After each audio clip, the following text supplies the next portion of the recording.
bienvenue à la MONUSCO. Merci aux collègues qui ont préparé et procédé à cette possibilité que nous ayons cet échange. Et avant que nous commencions, il y a un exercice que je voudrais faire. Alors cet exercice, vous allez vous dire, qu'est-ce qu'elle va nous sortir encore? Non. Je vais vous donner à chacune un papier. Alors, je vais demander à ceux qu'on m'aide pour le distribuer.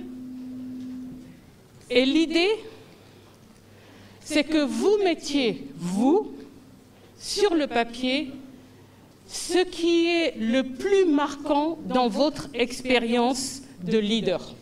Un seul mot qui décrit pour vous la quintessence de votre expérience en tant que leader. Améliorer le leadership féminin en RDC. Est-ce que vous êtes d'accord avec ça? Ça veut simplement dire que, pour moi, et ça c'est l'échange, quand on est leader, on est leader. Ensuite, est-ce qu'on peut améliorer des traits du leadership en étant formé, en se formant, en étant exposé à des situations qui nous permettent d'améliorer le leadership, le style de leadership que l'on a déjà? Ça, c'est pour moi, c'est autre chose. Mais d'assumer au départ que parce qu'on est femme, on doit toujours être dans une logique d'amélioration de notre leadership parce qu'on est femme, moi, personnellement, je ne suis pas d'accord. Moi, je suis d'accord avec ce titre, ce n'est pas pour nous rabaisser. Nous sommes tous leaders parce que nous sommes tous des humains, hommes et femmes. Mais quand on insiste sur le fait que la femme doit améliorer son leadership, moi j'intitule ça comme ça. La femme doit améliorer son leadership parce qu'elle doit s'exprimer. Souvent, nous hésitons pour nous exprimer. On se dit, quand on s'exprime, on va nous qualifier d'eux. On a des ambitions, mais on n'arrive pas à les sortir. C'est ce que moi j'appelle améliorer le leadership féminin. Ce n'est pas le fait de comparer au leadership général parce que nous sommes tous des humains. Mais nous devons améliorer notre façon de nous exprimer. Moi, je ne suis pas d'accord avec améliorer. Et moi, je considère que quand ils disent améliorer, ce n'est pas qu'ils nous rabaissent, mais c'est parce qu'ils considèrent que nous ne sommes pas encore au top. Or, de par mon expérience, je sais qu'il y a des femmes qui sont meilleures, qui sont de vrais leaders, à condition tout simplement qu'elles évoluent dans un environnement propice et qui leur permet de montrer de quoi elles sont capables. Je crois que le leadership féminin, pour moi, il est inné. Ce n'est pas quelque chose qu'on apprend. C'est quelque chose qui est en nous et on le voit même à la base au niveau de la famille.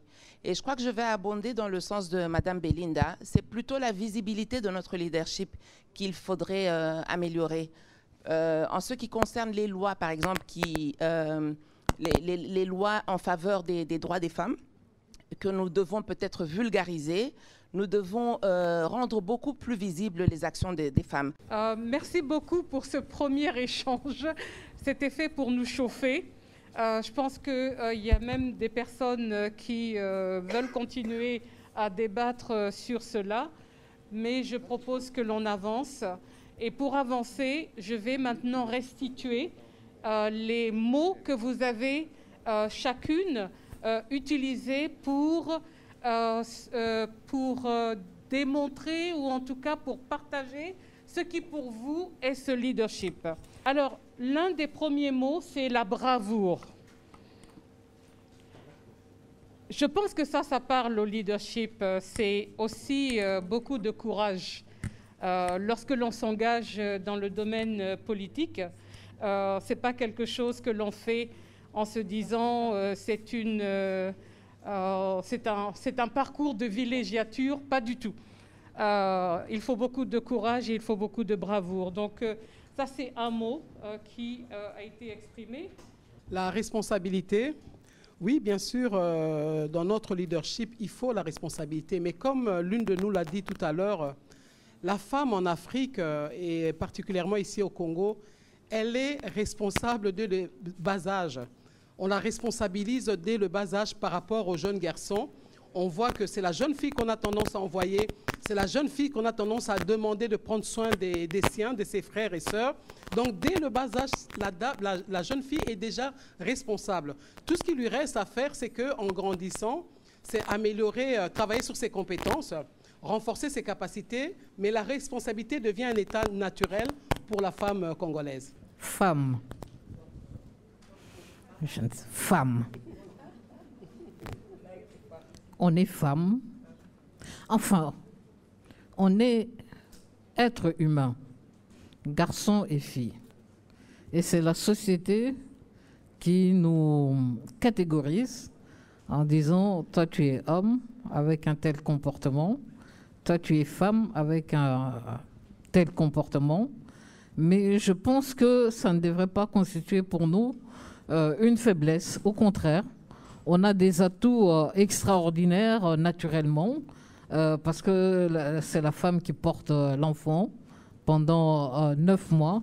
C'est la femme qui est service, c'est la femme qui est responsable, c'est la femme qui est inspiration, c'est la femme qui est brave, c'est la femme qui est courageuse, c'est la femme, etc., etc. Donc pour aujourd'hui, merci pour avoir joué le jeu avec moi. Vous vous attendiez peut-être à quelque chose d'un peu plus formel.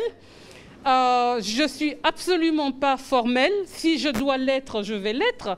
Mais je pensais que pour un échange, être formel, ça ne facilite pas l'échange. Mais moi, j'ai beaucoup appris, j'ai beaucoup apprécié cet échange. J'espère que vous l'avez apprécié également et que c'est un début de la continuation d'une journée. Merci beaucoup.